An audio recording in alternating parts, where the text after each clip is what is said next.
As far as I remember, we started growing flax about 15 years ago.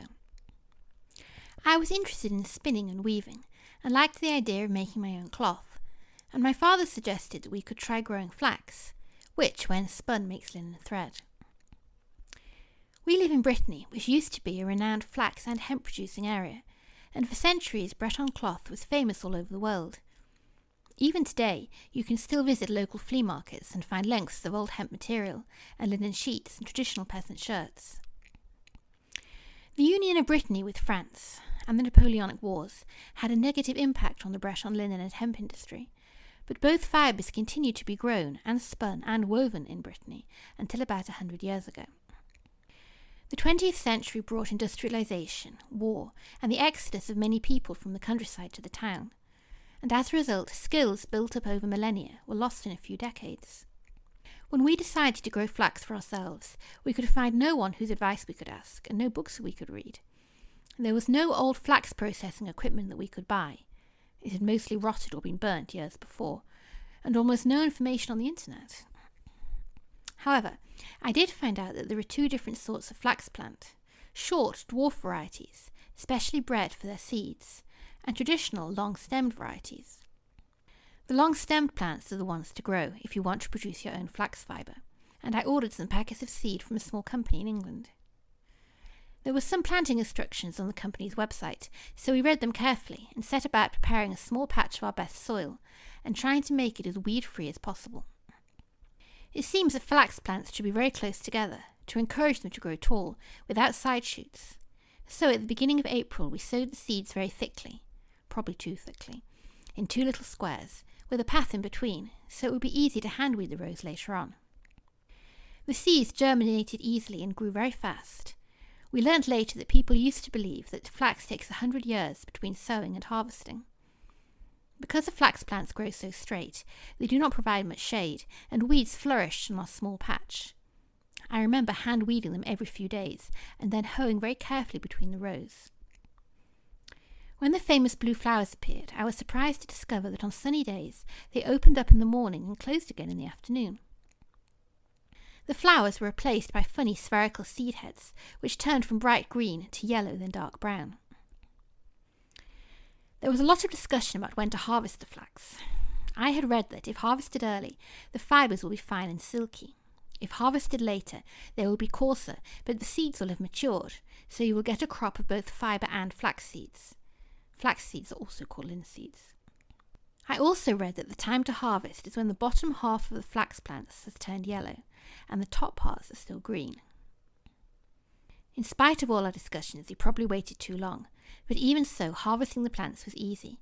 We pulled them up by the roots a few at a time, and then tied the stems together into bundles and left them propped up against each other to dry in the sun. Of course they fell over, so we leant them up against the woodpile, where mice came and nibbled the seeds out of most of the seed heads. That first year I could find very little information about how to separate the flax fibres from the woody stems. After much searching I discovered the existence of a process called retting, which sounded rather daunting. Apparently the dried flax plants need to be submerged in water for a few days. This is called water retting, or spread out on the grass for a few weeks. This is called dew retting. The water begins to rot the pithy stems before it rots the outer fibres, and when the rotting process is abruptly halted, by taking the flax out of the water or off the grass, the outer fibres are no longer attached to the inner core. I thought that pond retting sounded easy, so we dunked our precious bundles head down in a shallow well and left them for a few days. This turned out to be completely the wrong thing to do, as the water couldn't penetrate into the centre of the bundles. The stems were unevenly retted, and the fibres were very coarse and almost black. For the next 2 years I tried dew retting. I laid the dried flax plants out on the grass and turned them over every few days. It seems that the undersides ret quicker than the upper sides. I think that this method must take a lot of skill because I found it very difficult to ret the flax enough, and I spent hours trying to separate the flax fibres from the inner cores of the stems. I was using my bare hands to break and scutch the flax. Scutching is a process of cleaning little pieces of broken stem from the uncombed fibres, and I found that it took a long time. Probably the process was made much harder because the flax wasn't retted properly. I learned recently that there are people in Vietnam who also prepare their plant fibres entirely by hand, and they spin and weave beautiful fabric. However, at the time I did not know this, and I used to wonder if there was a simple tool that could make the process a little easier.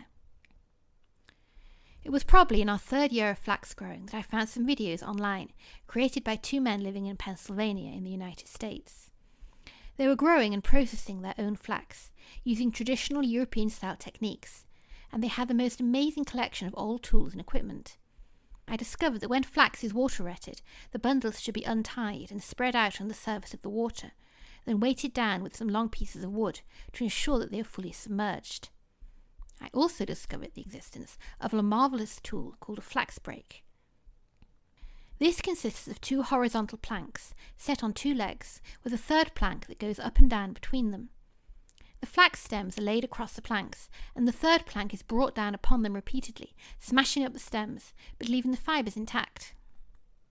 I also discovered the existence of flax combs, known as hackling or heckling combs, which when made by a blacksmith have tapering metal teeth, designed to catch and retain the shorter flax fibres.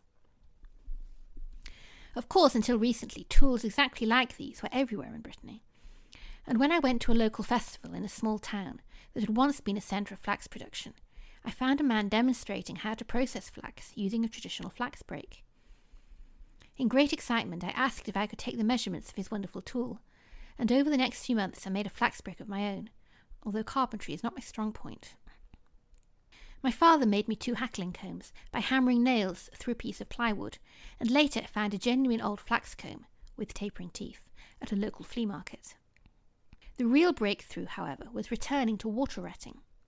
Armed with all the new information we had learnt, we dug a new retting pond in a corner of a boggy field, and retted the flax crop in there for 10 days. For the first time, the flax fibres came away easily from the stems. Later, I realised that if your pond is small, it is better not to ret too much flax at the same time. The year before last, we filled the pond so full that some of the flax stems were in the mud at the bottom.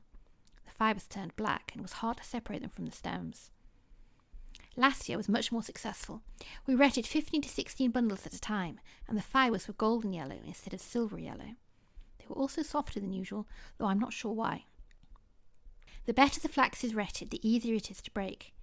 When the flax isn't fully retted, parts of the stem remain attached to the fibres, and these little pieces are very difficult to remove, even in the combing process. When the flax is well retted, practically all the stem is removed by the flax brake. The process of spinning and weaving the flax fibres also requires a lot of skill, and you need to get a lot of things right before anything satisfactory can be produced. I'm still finding the spinning and weaving quite difficult, but at least the stages of growing, harvesting and retting are going better, and the later stages are much easier if you have silky, well-retted flax to work with.